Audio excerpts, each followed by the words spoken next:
नमस्ते फ्रेंड्स, मेरा नाम अक्षय शिंदे।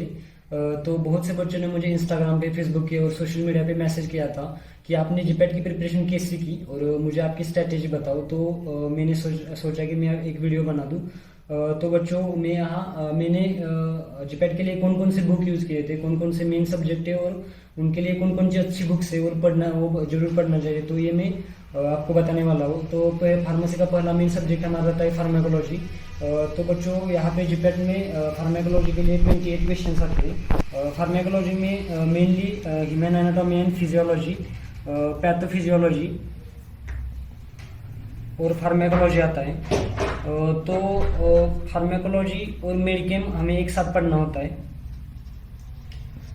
फार्माकोलॉजी पढ़ने के लिए हमें ह्यूमन एनाटॉमी और फिजियोलॉजी और पैथोलॉजी पढ़ना ज़रूरी है, क्योंकि फार्माकोलॉजी के लिए जो बेसिक लगता है, जो बेसिक नॉलेज लगता है, वो हमारा एनाटॉमी और पैथोलॉजी से आता है। एनाटॉमी में हमने जो 12th स्टैंडर्ड में जो बायोलॉजी पढ़ा है वही एनाटॉमी है। और पैथोलॉजी में फॉर एग्जांपल वन डिसीज है अल्जाइमर डिसीज, तो उसका मैकेनिज्म कैसा रहता है ये हमें पैथोलॉजी में बताया है। और वो मैकेनिज्म हम फार्माकोलॉजी में इस्तेमाल करते हैं। तो हमें फार्माकोलॉजी पढ़ने के लिए एचईवी और पैथोलॉजी बेसिक पढ़ना बहुत ज़रूरी है। अभी फार्माकोलॉजी के लिए हम केडी त्रिपाठी यूज़ कर सकते हैं। मैंने भी केडी त्रिपाठी ही यूज़ किया है। अब मैं यहाँ सलाह दूंगा कि जो सेकंड ईयर के बच्चे हैं और थर्ड ईयर के जो बच्चे हैं वो KD Tripathi line to line पढ़े।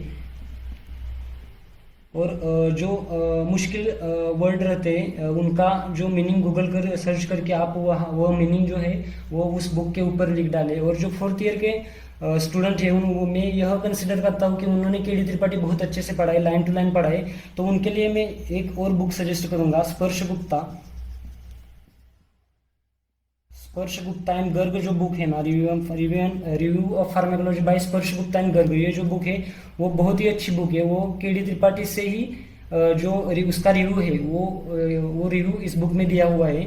और इस बुक में फॉर एग्जांपल एएनएस हमने पढ़ा तो उसके पीछे एमसीक्यू दिए हैं हर सब्जेक्ट के लिए, हर चैप्टर के लिए 200 से 300 एमसीक्यू दिए हैं के लिए। बाद में फार्मेसी का मेन सब्जेक्ट है फार्मास्यूटिक्स। फार्मास्यूटिक्स के लिए टोटल 38 क्वेश्चंस रहते हैं। उसमें formulation technology, then physical pharmacy,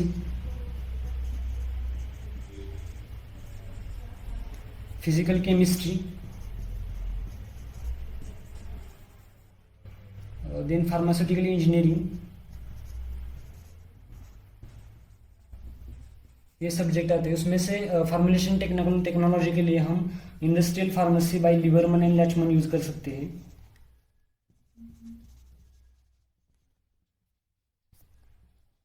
ये बहुत ही अच्छा बुक है, हमें इसे लाइन टू लाइन पढ़ना है। इस बुक को हमें लाइन टू लाइन पढ़ना है।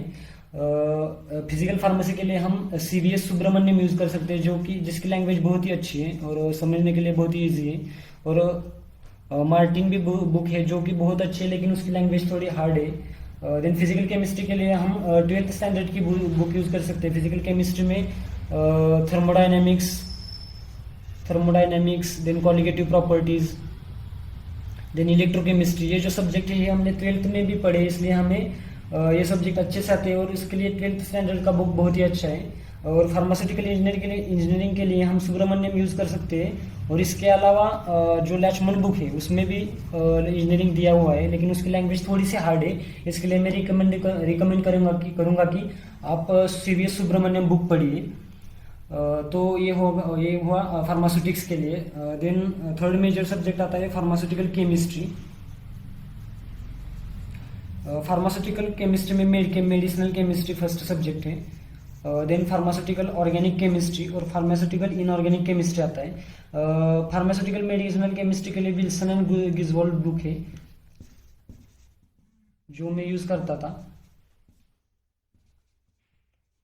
मैं यहाँ रिकमेंड करूँगा कि आप मेडिसिनल केमिस्ट्री के लिए बहुत ज़्यादा टाइम मत दीजिए। फॉर एग्जांपल हमने जब एएनएस पढ़ा फार्माकोलॉजी का, तो उसमें प्रोप्रानोलॉल ड्रग है, तो उसका जो बेसिक रिंग रहता है वो हमें याद रखना है सिर्फ। और सिंथेसिस याद हमें नहीं रखना है, क्योंकि बहुत सारे सिंथेसिस है, हम ऐसा कितने सिंथेसिस याद रखेंगे। जब हम बेसिक रिंग याद रखते हैं तो उसके नॉलेज के ऊपर हम उसका सिंथेसिस निकाल सकते हैं। जब एग्जाम में क्वेश्चन आएगा, चाहे ऑप्शंस आएंगे, तो हम उसके माध्यम से हम निकाल सकते हैं कि इसका आंसर क्या रहेगा। तो इसको ज़्यादा टाइम नहीं देना है हमें, क्योंकि आप जितना भी करोगे आप वो भूल जाओगे। इसके लिए हमें सिर्फ बेसिक रिंग और उसका स्ट्रक्चरल एक्टिविटी रिलेशनशिप हमें याद रखना है। फार्मास्यूटिकल ऑर्गेनिक केमिस्ट्री के लिए जो बेसिक है, general organic chemistry, alkane, alkyne, alkyne, और कार्बोनिल में अल्डेहाइड से, फिनॉल से, अल्कोहल से, और कार्बोक्सिलिक एसिड है। जो बेसिक हमारा था, जो हमने स्टिल 12th स्टैंडर्ड में पढ़ा है, उसके लिए मैं रिकमेंड यहाँ यूट्यूब पे एक चैनल है फिजिक्स वाला नाम का, ये बहुत ही अच्छा चैनल है। आपका जो बेसिक है सब यहाँ से क्लियर हो जाएगा। मैंने भी यही चैनल हमारा जनरल ऑर्गेनिक केमिस्ट्री के लिए पढ़ा था। और जो हमारा फार्मेसी का सिलेबस है, हेट्रोसाइक्लिक केमिस्ट्री होगा, स्टीरियो केमिस्ट्री होगा, और बाद में कार्बोनिल केमिस्ट्री के जो रिएक्शंस है उसके लिए मैं मॉरिसन बॉयड जो बुक है ना वो पढ़ता था, वो बहुत ही अच्छा बुक है। ये रिकमेंड इसके लिए मैं करूँगा उसको। और ये इन सब के लिए आपको जो ऑर्गेनिक केमिस्ट्री है उसके लिए आप खुद के नोट्स निकालिए। खुद के नोट्स निकालने के बाद आपको वो अच्छे से समझ आएगा। और पीआईसी के लिए आपको ज़्यादा, इनऑर्गेनिक केमिस्ट्री के लिए आपको ज़्यादा टाइम नहीं देना है। आपको इनऑर्गेनिक केमिस्ट्री में फॉर एग्जांपल लिमिट टेस्ट रहते हैं, बाद में मोनोग्राफ्स रहते हैं। जो सिलेबस कॉपी में दिया है उसमें से इम्पोर्टेंट पॉइंट ही करने हैं, ज़्यादा कुछ नहीं करना हमें फार्मास्यूटिकल केमिस्ट्री के लिए। अगला सब्जेक्ट है फार्माकोग्नोसी। फार्माकोग्नोसी बहुत ही इजी सब्जेक्ट है, आपको बार बार पढ़ना होता है। फार्माकोग्नोसी में क्या करना है हमें, सिलेबस कॉपी में जो ड्रग है, जो ड्रग सिलेबस कॉपी में दिए हैं, आपको वो ड्रग, एक बुक है जीपी के फार्माकोग्नोसी का, आपको उस बुक से वो जो ड्रग है उसके नोट्स निकालने। नोट्स कैसे निकालने हैं ये मैं आपको बताता हूँ। अगर कोई ड्रग है, फॉर एग्जांपल एलो ड्रग है जो कि ग्लाइकोसाइड में आता है, तो उसका हमें पहले बायोलॉजिकल सोर्स निकालना है, बाद में family, then chemical constituent, then उसके केमिकल टेस्ट। अगर कोई नेम टेस्ट रहेगा जो इंपॉर्टेंट है, उसका कलर चेंज क्या हुआ है, ये केमिकल टेस्ट भी इंपॉर्टेंट रहता है। और बाद में इसके यूजेस, जो इंपॉर्टेंट यूजेस है, और उसके एडल्ट्रेंट भी बहुत इंपॉर्टेंट होता है। तो ये सब हमें जो फार्माकोग्नोसी है इसके लिए पढ़ना है। और हर एक ड्रग का सिलेबस कॉपी में जो ड्रग दिए हैं उस ड्रग का हमें लिख के लेना है। आपको पहले जब आप लिख के लोगे तो आपको लगेगा कि यार ये बहुत ही ईजी है, लेकिन ये याद नहीं रह रहा है। लेकिन आपको बार बार पढ़ना है, तो आप हार्ड वर्क करना है उसके ऊपर, आपको ये जरूर याद रहेगा। और एक बात मैं बताना भूल गया कि फार्माकोलॉजी का जो क्लासिफिकेशन रहता है, आप क्या करें कि एक पीडीएफ आती है क्लासिफिकेशन की, तो उसके आप उस पीडीएफ की आप जेरोक्स अपने साथ रखिए।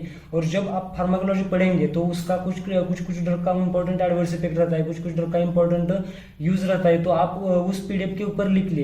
तो आपको बाद में वो पढ़ते वक्त आपको आप जब क्लासिफिकेशन पढ़ोगे तो उसके साथ आप वो एडवर्स इफेक्ट भी पढ़ोगे, वो यूज भी पढ़ोगे, तो आपको वो अच्छे से याद रहेगा।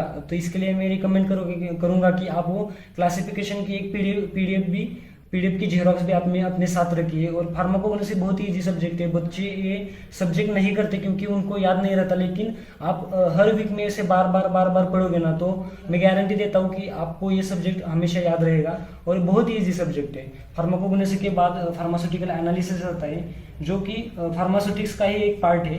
फार्मास्यूटिकल एनालिसिस इजी सब्जेक्ट है, इसके लिए आप पाविया बुक यूज़ कर सकते हो। और वायर शर्मा बुक आती है, ये भी बहुत अच्छी बुक है। फार्मास्यूटिकल एनालिसिस के लिए आपको बेसिक कंसेप्ट अपने क्लियर करने हैं। उसके लिए आप यूट्यूब से जहाँ भी मिलता है आप वहाँ से वीडियो देख लो। अच्छे से बहुत अच्छा सब्जेक्ट, बहुत ही ईजी है, बेसिक कंसेप्ट है, यहाँ आप रट्टा मार कर नहीं पढ़ सकते। इसको आपको समझ के पढ़ना है सब्जेक्ट फार्मास्यूटिकल एनालिसिस के लिए। उसमें क्रोमेटोग्राफी आती है। फार्मास्यूटिकल एनालिसिस का पार्ट 1 आता है जो कि टाइट्रेशंस का पार्ट है, और फार्मास्यूटिकल एनालिसिस स्पेक्ट्रोस्कोपी का पार्ट है। ये हमें एमफार्म के लिए बहुत ही इंपॉर्टेंट है। फार्मास्यूटिकल एनालिसिस के बाद फार्मास्यूटिकल ज्यूरिस्प्रूडेंस आता है। फार्मास्यूटिकल ज्यूरिस्प्रूडेंस के लिए मैं यहाँ का एक बुक है बीएस कुचेकर, ये यूज़ कर रहा था, forensic pharmacy by BS Kuchekar. Pharmaceutical jurisprudence के आप नोट्स ज़रूर निकालें, क्योंकि बाद में नोट्स पढ़ने के लिए बहुत ही ईजी रहता है। फार्मास्यूटिकल जूरिस्प्रूडेंस के नोट्स निकालते वक्त आप जो इम्पोर्टेंट पॉइंट रहते हैं, फॉर एग्जांपल जो डीएनसी एक्ट है तो उस एक्ट में 27 शेड्यूल्स है, तो हर एक शेड्यूल्स के लिए कोई तो ट्रिक बना, अपनी खुद की ट्रिक बनाए और ऐसे ही पढ़ाई करें। जो बाद में जो एक्ट्स है उनके जो साल है वो भी हमें वो याद रखने हैं, क्योंकि क्वेश्चंस इसी से आते हैं। फार्मास्यूटिकल जूरिस्प्रूडेंस के बाद बायोकेमिस्ट्री है, बायोटेक्नोलॉजी है और माइक्रोबायोलॉजी है। बायोकेमिस्ट्री के लिए आप सत्यनारायण यूज़ कर सकते हैं, बहुत ही अच्छी बुक है और इसके नोट्स ज़रूर निकालिए आप, क्योंकि ये बाद में आपको ज़रूर बाद में पढ़ने के लिए आपको ये नोट्स ज़रूर यूज़ आएंगे। बाद में बायोटेक्नोलॉजी के लिए आप सत्यनारायण ही बुक है जो कि बायोटेक्नोलॉजी के लिए आप यूज़ कर सकते हैं। और माइक्रोबायोलॉजी के लिए मैं कोकरे बुक इस्तेमाल करता था, जो यहाँ की लोकल बुक है। माइक्रोबायोलॉजी के ये जो 3 सब्जेक्ट है, ये तीनों सब्जेक्ट के आपके खुद के नोट्स निकालने हैं और ये सब्जेक्ट हर मंथ में आपको रिपीट करना है, क्योंकि ये सब्जेक्ट आपको भूल जाते हैं, मैं भी भूल जाता था, लेकिन मैं बार ये सब्जेक्ट करता था। तो ये हुआ जो मैंने जो बुक यूज़ की है, ये सब बुक मैंने यूज़ किए और मैंने सब ये सब जो सब्जेक्ट थे उस सब के मैंने अपने खुद के नोट्स निकाले थे, जो कि मुझे जो जनवरी और फरवरी जो 2 महीने थे उसमें ये नोट्स बहुत ही काम आए और इस नोट्स के द्वारा ही मैंने अच्छे से पढ़ाई की। क्योंकि आप जब लास्ट टाइम रहता है, जब हमारी एग्जाम नज़दीक आ रही होती है, तब हम बड़े बुक्स लेकर नहीं बैठ सकते। के डी त्रिपाठी लिया, बैठ गया और पढ़ने लगा, ऐसे नहीं कर सकते, क्योंकि तब हम क्या पढ़ेंगे, वो कितना पढ़ना है, क्या पढ़ना है। तो हमने जो खुद से नोट्स निकालने हैं वो बहुत ही उस वक्त काम आते हैं। तो मैं यही रिकमेंड करूँगा, मैंने जो पढ़ा है बहुत ही अच्छी बुक है और मैं यह रिकमेंड करूँगा कि आप जो सिलेबस कॉपी रहती है उसके मैक्सिमम सिलेबस कवर करें, क्योंकि ऐसा मेजर माइनर ऐसा कंसेप्ट कुछ नहीं रहता है। सब क्वेश्चन किधर से भी आते हैं। जो सिलेबस है, जो हमारा फार्मेसी का जो सिलेबस है बहुत ही वास्ट है, हमें सिर्फ नॉलेज बेस पे क्वेश्चन हम सॉल्व कर सकते हैं, बेसिक नॉलेज हमें रहनी चाहिए और ऐसे मेजर माइनर ऐसा कंसेप्ट कुछ नहीं रहता। आपको सब पढ़ना है, अच्छे से पढ़ना है, बेसिक कंसेप्ट क्लियर करना है। तो यही मैं आपको बताऊंगा और all the best for your future and thank you.